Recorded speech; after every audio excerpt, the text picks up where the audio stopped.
actually, and if that is not appropriate, that we will not be there. That is my ruling. Thank you very much. Thank you very much. We will move on.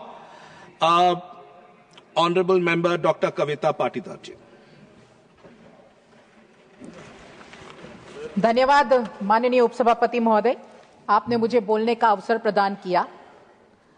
आज जब मैं इस गरिमामयी सदन में उपस्थित हुई हूं, तो मुझे न्याय के दो शब्द याद आ रहे हैं, सत्यमेव जयते, यानी विजय हमेशा सत्य की ही होगी। और आज जिस विषय पर हम चर्चा कर रहे हैं वो उसी सही और गलत पर आधारित है। ये चुनाव सुधार सिर्फ एक प्रक्रिया नहीं है, बल्कि इस देश के लोकतंत्र के महायज्ञ में चुनाव सुधार के माध्यम से अशुद्धियों को दूर करके पुनः शुद्धिकरण का एक शंखनाद है। और उसके बावजूद भी अगर विपक्ष इसका विरोध कर रहा है तो मुझे हंसी आती है। मुझे समझ नहीं आ रहा है कि ये इस बात का विरोध क्यों कर रहे हैं। अभी कुछ संसद सदस्यों ने अपनी बात को रखते हुए ये कहा था कि हमारी सरकार है, लेकिन उसके बावजूद भी जनमत हमारे साथ नहीं है। मुझे हंसी इस बात पर भी आती है कि अभी कितने चुनाव, चाहे वो महाराष्ट्र का चुनाव हो, चाहे बिहार का चुनाव हो, इसके रिजल्ट हमारे सामने है। दूध का दूध और पानी का पानी सब साफ है, उसके बावजूद भी उनका ये कहना कि जनमत हमारे साथ नहीं है। उस पर मुझे एक शेर याद आ रहा है जो इनकी स्थिति है कि इनके पांव के नीचे जमीन नहीं है, इनके पांव के नीचे जमीन नहीं है, लेकिन कमाल तो यह है कि इस बात पर इनको यकीन नहीं है। इनको यकीन हो न हो माननीय उपसभापति महोदय, लेकिन देश की 140 करोड़ जनता को पूरा यकीन है माननीय प्रधानमंत्री आदरणीय मोदी जी के नेतृत्व पर, उनकी सरकार के सुशासन पर, इसलिए जनमत हमारे साथ है। अभी एक और माननीय सदस्य बोल रहे थे, इस चुनाव जो सुधार है हमारे, उस पर बोलते हुए माननीय दिग्विजय सिंह जी ने कहा था कि वन नेशन वन इलेक्शन सही नहीं है। मैं उनसे एक बात पूछना चाहती हूं कि जब वन नेशन और वन इलेक्शन आज सही नहीं है, तो जब 1957 में जब पंडित जवाहरलाल नेहरू जी प्रधानमंत्री जी थे और कुछ विधानसभा के चुनाव को पहले कराया गया, कुछ चुनाव को बाद में कराकर पूरे देश में एक साथ चुनाव किए गए थे, तो तब क्या वो गलत था? अगर आज गलत है तो वो क्या गलत था? और अगर उस वक्त सही है तो फिर आज गलत कैसे हो गया? और सिर्फ न सही 1957, 1962 में भी एक साथ चुनाव हुए इस देश में, 1967 में भी एक साथ चुनाव हुए, तो क्या वो गलत थे? और अगर वो चुनाव एक साथ होना गलत नहीं था, तो आज एक साथ चुनाव होना गलत कैसे हो सकता है? और मुझे ताज्जुब तब भी होता है कि ये सही गलत की बात कर रहे हैं, जिनके इतिहास के पन्ने लोकतंत्र की हत्या की झूठी शाही से लिखे गए हों, वो आज सही और गलत की बात कर रहे हैं। मैं इनको याद दिलाना चाहूंगी 12 जून 1975 का वो दिन, जब इलाहाबाद के जस्टिस जगमोहन जी ने जो फैसला सुनाया था, तत्कालीन प्रधानमंत्री इंदिरा गांधी जी के चुनाव को रद्द किया था। जब सही और गलत कहा गया था, क्या होना चाहिए था उस वक्त माननीय उपसभापति महोदय? इन्हें इस्तीफा देना था। और इन्होंने क्या किया? इन्होंने इस देश पर जबरन आपातकाल लगा दिया, इमरजेंसी घोषित कर दी। और इतना ही नहीं, उन्होंने संविधान का 39वां संशोधन किया ताकि इनके चुनाव को कोई चुनौती ना दे सके। ये सही और गलत की बात कर रहे हैं।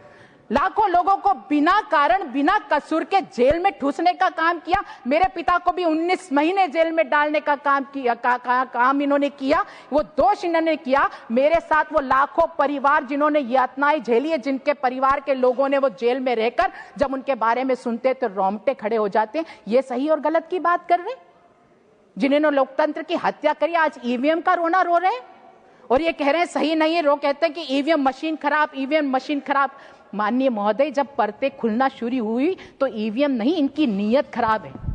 ये आज परिदृश्य सामने आ रहा है। और क्या गलत है? ये पहली बार तो नहीं हो रहा है, कोई हवा तो नहीं है कि आज हो रहा है। कितनी बार इस देश में चुनाव सुधार का काम हुआ है। हमारे संविधान ने चुनाव आयोग को यह अधिकार दिया है। उस अधिकार के रहते हुए समय समय पर चुनाव सुधार का कार्य हुआ है। इसमें गलत क्या है? उसमें इनको क्यों तकलीफ? माननीय दिग्विजय सिंह कह रहे थे कि हमें प्रमाण देना पड़ेगा, हमसे प्रमाण लिया जा रहा है।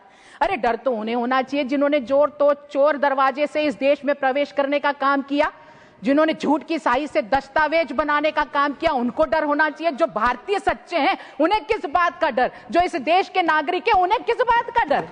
जिनके प्रमाण अगर सत्य है उन्हें किस बात का डर? ये पश्चिम बंगाल की बात कर रहे हैं, उनके सीमावर्ती जो जिले हैं माननीय महोदय, उसमें जाकर जरा देखिएगा अप्रत्याशित तरीके से जो जनसंख्या में वृद्धि हुई, क्या वो वास्तविक है? नहीं, वो इनकी तुष्टीकरण की राजनीति का एक नतीजा है माननीय महोदय। जो इनको ये डर नहीं है कि हमारे लोगों के वोट नाम कट जाएंगे, सच्ची भारतीयों का के साथ अन्याय हो गए, इनको अपने वोट बैंक की चिंता है। उनको उन घुसपैठियों की ज्यादा चिंता हो रही जिनके दम पर अपनी राजनीतिक रोटियां सेकने का ये लोग काम कर रहे हैं माननीय महोदय। उस बात का डर है उन्हें। भारत के अधिकार, भारत के लोगों की चिंता नाम मात्र नहीं है, उन्हें तो सिर्फ अपनी चिंता है। और मैं तो इनको बताना चाहूंगी कि अगर देश में सत्य हो रहा है, सही चीज हो रही है, तो उसमें इनको निराशा नहीं होनी चाहिए। बहुत आरजू थी इन्हें हमें बेनकाब करने की, मगर जब खुद के चेहरे से नकाब फूटा तो हंगामा हो गया। ये हंगामा कर रहे हैं कि ये क्यों हो रहा है, ये क्यों हो रहा है, ऐसा क्यों नहीं होना चाहिए। और मैं तो आपको बताना चाहूंगी माननीय महोदय कि ये जनमत की बात कर रहे हैं, हंगामा इस बात का भी है कि ये जो चुनाव सुधार का कार्य हो रहा है, क्योंकि 2004 से ईवीएम की मशीन, अभी ये रोना रो रहे थे ईवीएम मशीन, मैं इनसे सवाल पूछना चाहूंगी कि ये जब जीतते हैं तो ईवीएम मशीन सही, हम जीतते हैं तो ईवीएम मशीन खराब, ये जीते तो ईवीएम मशीन देवता, हम जीते तो ईवीएम मशीन राक्षस हो जाती है, ये जीते तो अदा, हम जीते तो सदा। अगर इनकी बात बच्चे भी सुने तो वो भी हंस पड़ेंगे कि कोई मूल तो होना चाहिए, कोई सिर पैर तो होना चाहिए इनकी बातों में। ये ईवीएम मशीन को खराब करे। 2004 में जब ईवीएम मशीन के आधार पर चुनाव हुआ तो जब किसकी सरकार थी? कांग्रेस की सरकार थी, तो वो क्या गलत था? जब ये आज ईवीएम मशीन के बात पर प्रश्न चिन्ह लगाने का काम कर रहे हैं, कितनी बार चुनाव हुए, मैं उस बात पर जाना नहीं चाहती कि कहां इनकी सरकार, कहां हमारी सरकार। ईवीएम मशीन के आधार पर निष्पक्षता की तरफ चुनाव हो रहे, तो उसमें इनको तकलीफ किस बात की? इनको तकलीफ सिर्फ इसी बात की नहीं है, अपने वोट बैंक की चिंता नहीं है, इनको तकलीफ इस बात भी है क्योंकि माननीय प्रधानमंत्री जी के उस भाव के कारण ये जनमत की बात कर रहे हैं।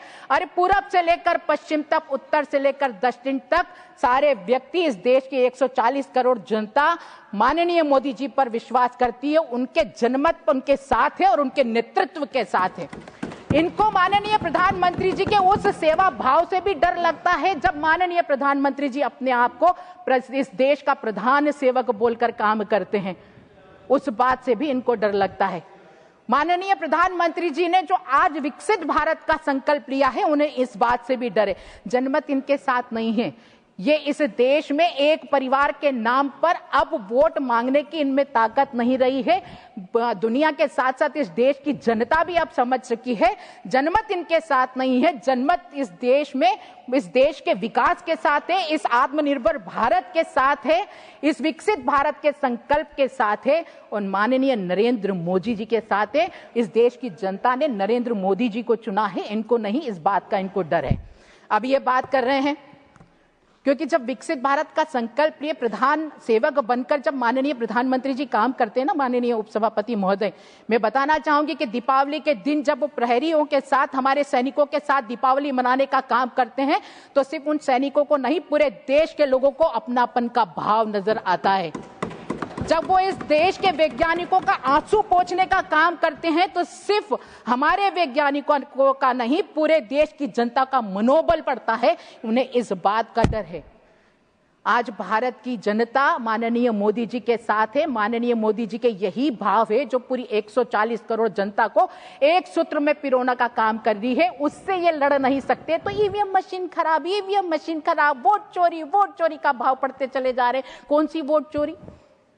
वोट चोरी का काम कहां किसको कहते हैं? जरा पश्चिम बंगाल में जाकर देखो, वहां की जनता से पूछो, समझ में आ जाएगा वोट चोरी किसे कहते हैं। ये हम पर इल्जाम लगा रहे, हम तो निष्पक्षता के साथ चुनाव करने की ताकत रखते हैं और उसके दम पर हम लोग आज सुशासन का काम करते चले जा रहे हैं। और ये क्या बात करेंगे ईवीएम मशीन। आज देश की जनता हमारे सुशासन के कारण, हमारी गरीब कल्याण नीतियों के कारण, हमारी योजनाओं के कारण और देश के हित में जो निर्णय लिए, चाहे वो मिशन सिंदूर की बात हम करें या सर्जिकल स्ट्राइक की बात करें, आतंकवाद को खराब करके जो निर्णय लिया है उसके आधार पर आज जनता ने जो हम पर विश्वास दिया है, उस विश्वास के आधार पर जब एक व्यक्ति मतदान केंद्र पर जाता है और ईवीएम मशीन की बटन दबाता है, कमल की फूल का बटन दबाता है, उस बटन पर मात्र निशान नहीं है कमल फूल का, जब वो पूरे भरोसे के साथ हमारे पक्ष में मतदान करता है।